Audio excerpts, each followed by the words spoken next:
السلام علیکم۔ آج 19 نومبر ہے، بدھ ہے، اور میں ہوں طارق جاوید، اور چینل ہے پنجاب پولٹری ایسوسیشن۔ اللہ کا شکر ہے کہ آج ہمیں اپنے چینل کو بنائے ہوئے 6 مہینے مکمل ہو گئے ہیں، اور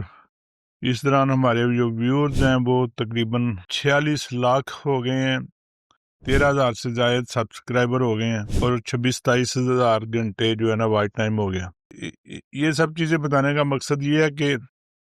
اللہ کا شکر ہے کہ ہمارے چینل کو بہت دیکھا جا رہا ہے، اور دیکھا اسی چیز کو جاتا ہے جو پسند آئے، یا جس میں جو چیز آ رہی ہے وہ اس قابل ضرور ہو کہ بندہ اس کو دوبارہ دیکھے۔ تو آج ہم چلتے ہیں آج کے تجزیے کی طرف۔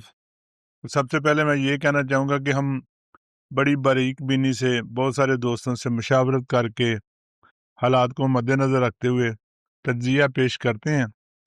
لیکن کبھی کبھار کچھ ایسا پڑتا ہے کہ ہر چیز تہس نہس ہو کے رہ جاتی ہے۔ 4 دن 5 دن پہلے ہم کہہ رہے تھے کہ بھاری مرغی مارکیٹ میں نہیں آ رہی،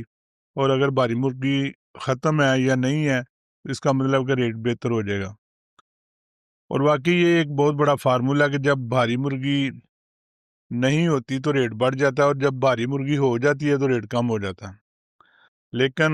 یہ 2 دنوں میں ہمیں جو بھاری مرغی نظر نہیں آ رہی تھی اس نے حملہ کر دیا مارکیٹ پہ، اور 4-4.5 کلو کے کوکڑ جو ہے نا وہ ہر جگہ پہ نظر آنا شروع ہوئے، اور 4.5 کلو کے مرغے کل یا پرسوں آنے کا مطلب ہے کہ ان لوگوں نے 255 روپے میں عزت سے مرغی سیل نہیں کی اور اس کو ہولڈ کیے رکھا، اور اب 225-215 میں لیس کے ساتھ سیل کر رہے ہیں۔ اگر وہ 255 پہ سیل کر لیتے بہت ساری مناسب سی لیس کے ساتھ تو شاید ان کے لیے بہت اچھا ہوتا، لیکن بنیادی طور پہ لوگ لالچ کر جاتے ہیں، اور اس کا لالچ کا خمیازہ خود تو بھگتی ہیں، ساتھ دوسروں کو بھی لے بیٹھتے ہیں۔ رات کو 325 روپے ریٹ تھا، اس میں لیس کا عنصر بھی بہت زیادہ تھا، خاص طور پر لاہور سے باہر بہت سستے سودے تھے، اور آج مارکیٹ بھی 325 سے ہی شروع ہوئی۔ بڑی مرغی بھاری مرغی 325 روپے بکتی رہی، جو 2.5 کلو 2 کلو والی مرغی ہے وہ 215 210 اور 200 روپے تک بھی فروخت ہوئی۔ تو یوں یہ مندے والا سلسلہ جو ہے نا، اور ایک اور چیز ہے کہ منڈی جو ہے وہ چوزے کو بھی منڈی کے ساتھ منسلک کر دیا گیا، پکا سا منسلک کر دیا گیا۔ چوزہ بھی جو نظر نہیں آ رہا تھا، اور جو توقع تھی کہ 1 دسمبر کے بعد جو فلاگ ہولڈ ہوئے ہیں وہ، اور جو سیٹنگ چینج کی گئی ہے 1 دسمبر کے بعد وہ چوزہ میدان میں آئے گا، لیکن پتہ نہیں آج کل اے آئی کا زمانہ ہے، وہ 10 دن 15 دن پہلے ہی آ گیا۔ کل 110 روپے تک چوزہ فروخت ہوا، اور آج اناؤنسمنٹ تو ان کی زیادہ ہے، بیرل دیکھیں کیا بنتا ہے۔ جیسا کہ بتایا جا رہا تھا کہ جو فلاگ موڑ ہوئے ہیں اور وہ جو سیٹنگ چینج ہوئی ہے اس کا چوزہ 1 دسمبر کے بعد آئے گا، تو اگر تو اس کا چوزہ دسمبر میں ہی آنا ہے، ابھی نہیں آیا، تو پھر تو حالات تو کوئی اچھے نظر نہیں آ رہے۔ اور مجھے یہ نہیں سمجھ آ رہی، پہلے بھی میں کہتا رہا ہوں کہ یہ جو مشینیں گننے والے لوگ ہیں وہ کون ہیں؟ وہ ایک دم 1700 سے 1300 مشین پہ آگے ہوئے تھے، چوزہ 210 روپے پہ چلا گیا۔ اب ایک دن میں تو مشینیں نہ بڑھتی ہیں نہ کم ہوتی ہیں، اس کا مطلب ہے کہ سرین جھوٹ بولا جاتا ہے، لوگوں کو بیوقوف بنایا جاتا ہے۔ تو فارمرز بھائیوں کو چاہیے کہ مشینیں گننے کا کوئی اچھا طریقہ جو ہے نا، جو سچائی کے ساتھ بتا سکے کہ کتنی مشینیں چل رہی ہیں، کتنا چوزہ پروڈکشن میں ہے، وہ کوئی اپنایا جائے، کوئی طریقہ کار طے کیا جائے، تاکہ یہ گمراہی والے جو مشینوں کی تعداد بتاتے ہیں ان سے چھٹکارا مل سکے۔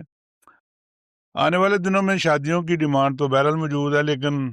مرغی تھوڑی مہنگی ہونے کی وجہ سے وہ ریٹیل سیل کم ہوئی تھی، تو اب مرغی پھر سستی ہو گئی ہے، ریٹیل سیل پھر دوبارہ شروع ہو جائے گی، اور میں پہلے بھی کہتا رہا ہوں کہ یہ 300 کے لگ بھگ چلتی رہے گی۔ تو آپ لوگ فیڈ بھی ریٹ بڑھ گیا، چوزہ بھی مہنگا ڈل گیا، اور ابھی بھی مطلب سردی شروع ہونے والی ہے، بروڈنگ کے اخراجات بھی ہوں گے، تو تھوڑا سا سوچ سمجھ کر اپنی کاسٹ کو ذہن میں رکھتے ہوئے فلاگ پلیس کریں۔ باقی یہ اللہ توکل کام ہے، بہت زیادہ کیلکولیشن اس میں نہیں چلتی، بلکہ جو کیلکولیشن کرنے والے حضرات ہیں وہ اس سے نکلتے گئے ہیں۔ تو کل ڈاکٹر حبیب صاحب نے کہا تھا کہ آپ اپنی مینجمنٹ کو بہتر کریں، آپ کی مینجمنٹ بہتر ہونے سے آپ کی کاسٹ کم ہوتی جائے گی، آپ کے فلاق ہیلدی پلیں گے، اور یہ ایک بہت اچھی بات ہے، تمام فارمر بھائیوں کو اس پہ نظر رکھنی چاہیے۔ آپ لوگوں کا اپنا بزنس ہے، نفع نقصان کے آپ خود مالک ہیں، ہم لوگ صرف بتا سکتے ہیں، کہہ سکتے ہیں، مشورہ دے سکتے ہیں۔ بہرحال آپ اپنے نفع نقصان کے مالک ہیں، مختار ہیں، بہتر فیصلہ کرنے کی سوچ رکھتے ہیں، سمجھ رکھتے ہیں، تو ہمارے تجزیے کو دیکھیں ضرور، شاید اس میں سے اچھی چیزیں آپ کو مل جائیں، لیکن فیصلہ اپنی صوابدید کے مطابق کریں، کیونکہ نفع بھی آپ کا، نقصان بھی آپ کا۔ اللہ تعالیٰ آپ کو، ہم سب کو رزق حلال وافر نصیب فرمائے، نقصانات سے بچائے۔ انشاءاللہ کل پھر ملاقات ہوگی۔ اللہ حافظ۔ پاکستان ہمیشہ زندہ باد۔